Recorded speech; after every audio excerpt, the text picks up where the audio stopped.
একদিকে নিরাপত্তা নিয়ে মানুষ উদ্বিগ্ন, সরকার কিসের জন্য আছে?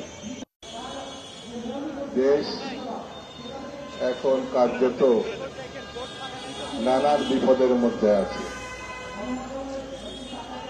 একদিকে নিরাপত্তা নিয়ে মানুষ উদ্বিগ্ন, যারা কাজ কামে যান। গতকাল মিরপুরের যে ঘটনা, 16 থেকে 20 জন সেখানে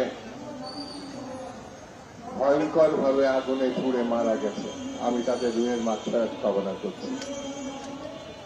খাবে না ব্যক্তি বিশেষের হুকুম, মাছ অনেক, কিন্তু এরা এখন নাই, চলে গিয়েছে।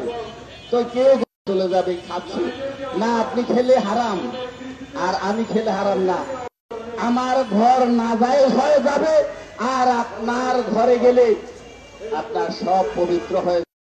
একটি দেশের সাথে আঘাত করে তারা ক্ষমতায় যাওয়ার পায়তারা করছে এবং জাতীয় নির্বাচনকে তারা বানচাল করার চেষ্টা করছে।